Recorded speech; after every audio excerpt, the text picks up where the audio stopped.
Thank you very much, Mr. Speaker, and I thank the gentleman from Utah, my friend Mr. Bishop, for yielding the customary 30 minutes to me. This rule provides for the consideration of 3 bills as enunciated by my friend from Utah. However, the only thing that these bills have in common is that they are overwhelmingly partisan in nature and fail to address the most pressing challenges facing our country. Bottom line, we should be doing all that we can to help struggling Americans get back on their feet. The first bill, H.R. 1613, had been relatively non-controversial and could have been addressed under suspension, but instead, my colleagues on the other side of the aisle have chosen to take the partisan route by including a provision that waives the Securities and Exchange Commission Natural Resources Extraction Disclosure Rule of the Dodd-Frank Consumer Protection Act, which requires the disclosure of payments from oil and gas companies to foreign governments. I just simply don't understand why this poison pill was added. Similarly, H.R. 2231 opens up new, unsafe drilling off the coast of 14 states at a time when domestic energy production is booming. Furthermore, the bill does virtually nothing, and I asked that question of our colleague, Mr. Duncan from South Carolina, to implement key safety reforms in the wake of the BP Deepwater Horizon disaster and constrains the statutory review process for offshore drilling. This is a part of the Republicans' drill, baby, drill energy policy agenda. While my colleagues on the other side of the aisle continue to bring bills like this to the floor, which contain huge giveaways to big oil, it is clear that they are not interested in doing a thing to protect worker safety, the environment, or the tourism and fishing industries. It is astounding that Congress would move forward to open new natural gas and oil leases when the institution has not acted on the recommendations to improve the safety of offshore drilling. If we didn't learn anything at all from BP, we ain't ever going to learn anything. The successor to the BP Spill Commission recently gave Congress a D+ grade on its legislative response to the spill. Before opening any new leases, we should enact legislation to improve safety and eliminate or adjust the liability caps upwards. We have a pitiable liability cap now of 75 million. It is time to get real about energy policy. We need to invest in the development of renewable resources, which would reduce our impact on climate change and move us towards true energy independence. These 2 bills today aren't about gas, prices, or job creation. They're about bolstering the Republicans' political base and lining the pockets of big oil and gas CEOs. Republicans refuse to address the sequester and insistence upon limited cuts in the Homeland Security, MILCON, VA, and DOD appropriations bills leave all the other non-defense measures like H.R. 2410 before us today with inadequate funding levels.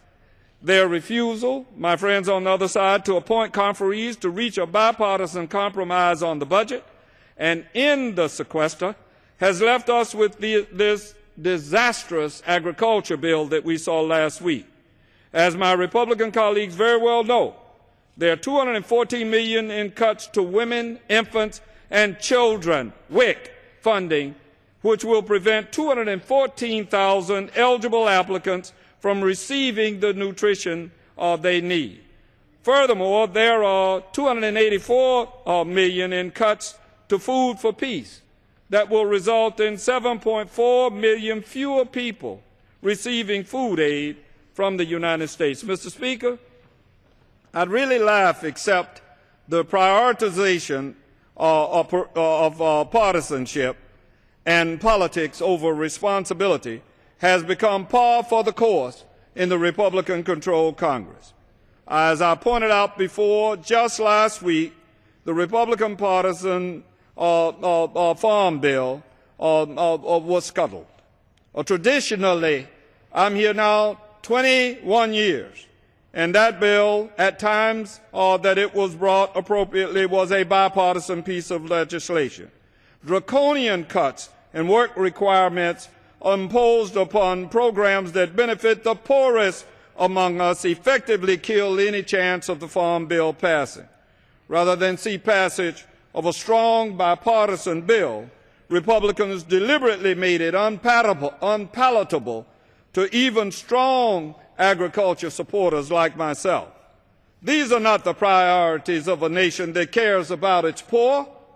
These are the priorities of a Republican Party that cares only about itself. The poor are not villains. Many are trapped in inescapable situations due to circumstances totally beyond their control and largely, in many instances, by our making here in this institution. Mr. Speaker, it's hard to pull yourself up by your bootstraps when those bootstraps, without any nourishment, may be the only thing you have to eat. I reserve the balance of my time. Carrying forth the remainder of my time, I yield myself for the remainder of our time, Mr. Speaker. The gentleman is recognized. Following on from the previous discussion, Mr. Speaker, I ask unanimous consent to insert the text of the amendment that has been discussed in the record, along with extraneous material, immediately prior to the vote on the previous question. Without objection. And I will urge my colleagues. For 8.5 minutes. Gentleman has 8.5 minutes.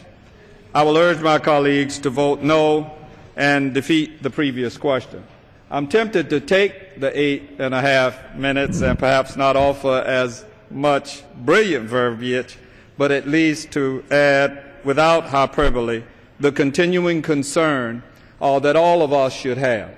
I agree with my friend from Utah when he points to the fact that there has been legislation that has come out of the House of Representatives regardless of who was in the majority, and it has gone over to the other body, and nothing has transpired. But when the American people look at Congress, they are not looking just at the House of Representatives or just at the United States Senate. It is all of us. And it is our responsibility here in the House, particularly as the body that has the Ways and Means Committee that generates the financial circumstances of this country that ultimately are voted on. It's our responsibility, in my judgment, to undertake to answer one simple question regarding this loan thing. Why is it that college students are going to be required to have loan obligations that raise their loans from 3.4 to 6.3%, when Bank X and Bank Y can borrow money from each other for little or nothing at all? That does not make any sense. We can't do these children this way in this country, and we have an absolute responsibility to all of them to give them the opportunities that many of us had.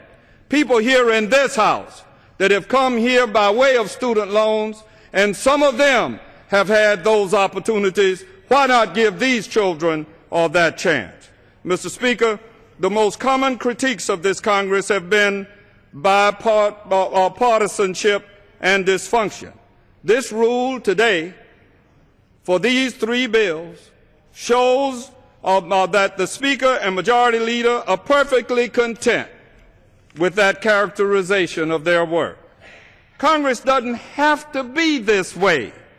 It wasn't always like this. It wasn't like this when I came here in 1992. It was not like this for the greater portion of a decade after I came here in 1992.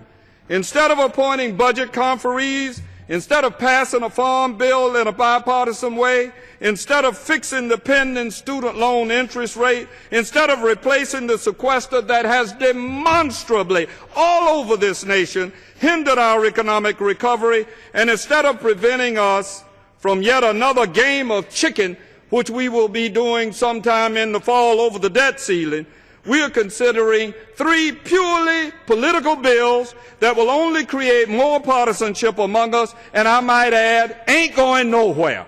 Mr. Speaker, Congress can and must do better. I urge a no vote on the rule and yield back the balance of my time.